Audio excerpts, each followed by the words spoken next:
actionfigureresource.com. Yesterday's toys, today's treasures. All right, what we have here is the Alien Xenomorph Warrior from NECA's Aliens, Series 1, I believe. Now, testament to the design of Giga's alien creature, of which this was slightly redesigned for James Cameron's film.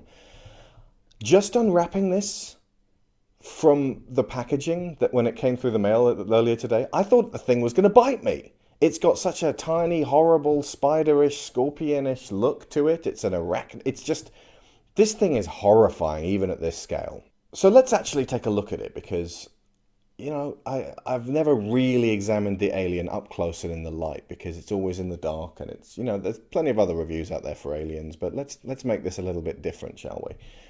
Okay, first off, differences between the original Alien from 79 and the one from the 86 version of Aliens. These blades on the arms, those were added. There you go. The carapace obviously was just a dome before. It is now, you know, ridged and far more detailed. They took that off. And the feet as well, if you look at them. They used to be just sort of slightly smoother to accommodate the actors' feet because they weren't really going to focus on them. But now they're sort of like, you know, more weird and like with pokey bits out and the extra toe there. Aside from that, it's the same basic body as the 79 Giga Alien. It's got a very similar... I mean, this is... Do you know what's the most interesting thing for me? These ridges in the head. If you look at it very, very closely, it looks like a machine. Giga's art has always had that kind of bioorganic look to it. And this absolutely, when, you know, held up and close in the light, it's got that kind of creature that's, you know, it's machinery that's suddenly attained life, but not in a friendly or even terrifying robot way, but in a terrifying insectoid way. This, I always thought it had a spring action, but it just basically slots in and out of its head. You can pull it out like so. It's the inner maw. It has sort of talon-like fingers. That's often, this is another different way to tell the apart from the original 79 Alien. Now, problems. Okay, first of all, it's got a slightly ungainly stance. I mean, it's just sort of standing there, legs slightly bent, and it looks like the alien, but because it's in the light, unless you put it in the dark, it looks odd and out of place. It's always supposed to be shrouded in shadows. If you can see it too well, something about the alien just seems awkward. Now, that's not really points off the figure, because they've done an extremely good job. Windrix, once again, on sculpting. But just his sort of slightly awkward stance, because this was, of course, there to accommodate a guy inside the suit. It looks like a slightly uncomfortable, tall man standing there with his kind of long, rubbery tail hanging down. Again, I don't think that's really fair to level at the figure because it is accurate. But it seems, well, to a degree, if they make it more animalistic, as they did with the version that's from the video game Alien Isolation, where they didn't have the constraints of trying to get a guy into there, so it has that dog leg thing with the feet. It actually looks less screen accurate to the aliens in Aliens. So technically, this looks like the giant prop suit. So that's accurate. In other words, all the issues that I have with it are issues that actually exist with the existing alien prop costumes. Others are issues of durability. This blade here, as you can see, not attached to the hand. It should be, like this one is. But in the post, or maybe just while the other person owned it, it snapped off. And it's very likely that that sort of thing will happen if you are ever so slightly rough with it yourself. This small cable here, see that there? On the other side here, it had already snapped off, so I had to glue it back on. And in doing so, it has stained white, the actual join, which is, again, my fault for using super glue, but ultimately that's kind of what happens. Also, the arm on this one had to be glued because it had come apart. So it is a delicate figure. However, the actual design of it, terrifying, spot on. It's got a slightly ungainly, it's almost knock-kneed if you look at it like that. Look at that. Like it doesn't know what to do with itself. So you have to pose it in the right way to make it stand. Luckily, because the tail drags on the floor, it actually acts as a fulcrum to rest upon. So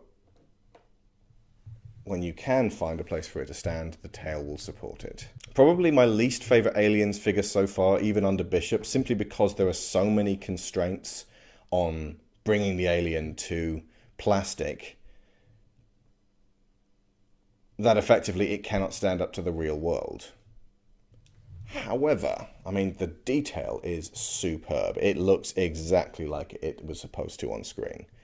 Cannot fault it for that. I mean, it's posable, but not massively so. I mean, obviously, there's the problem there, as you can see with the blade. But it's posable to a degree. Like, you're not going to get play out of it without maybe testing that durability. And also, there's only a certain amount of positions that an alien can get into and still retain its scariness. Because that's the other thing about the alien. It must maintain its insectoid brain. It can't be standing going, I wonder what's going on over there. So, why should you get this alien figure over the other ones? Well, it really just comes down to how much you love James Cameron's Aliens. I specifically went for this one because I have I love the Alien films, but I particularly love the first and second one, particularly the second one. And this is, while a revision of Giger's Alien, pretty much perfect in terms of what it looks like. I think I'm going to supplement this by also getting hold of the dog alien from the much maligned and underappreciated Alien 3, which is quadrupedal, which allows me to take advantage of the fact that aliens occasionally run along on all fours. It has the domed head as well, and we'll talk about that then. But in the meantime, I'm happy enough with this alien. It's going to stand towering over the other aliens figures, looking just about ready to be blown away with a pulse rifle. Okay, so for scale, here's Ripley versus an alien. As you can see, there's quite a bit of height difference, which is great. This is screen accurate. These guys tower over an already incredibly tall woman. And Lance Henriksen, a regular-sized bloke, look at this. Whoa. It could eat his whole head off. So yeah, as you can see, this will display intimidatingly next to your other NECA figures. And one of the other key reasons why I got this one over the others is that it actually looks very much like Kenner's Scorpion Alien from their 1992 line, which of course had the blow-apart action when you pressed on the back there, and this one doesn't. But that's fine, don't require it. And it's important to note that the tail is lovely and flexible, bendy rubber as well. That's, that's scary actually. But you do need it to be draping on the ground if you're going to pose him. There's that knock-knee look again, geez. So, what am I going to give it as a score? Well, I gave Bishop a 7. It seems mean to give it a 6 when a lot of the issues are at fault with the original model. And obviously some of the breakages are not present in any version of the alien that you'll get if you just get it brand new out of the packaging. But there are many, many other versions of the alien available, so I have to signify why this one and not others. Or why others and not this one. So I think I will give it a 7, because it is incredibly screen accurate. Maybe a little too delicate and difficult to pose for my tastes. Yeah, I think a 7.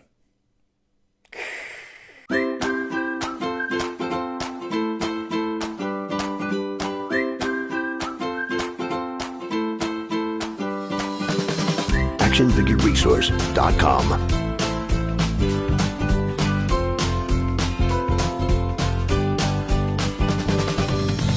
Yesterday's toys, today's treasures.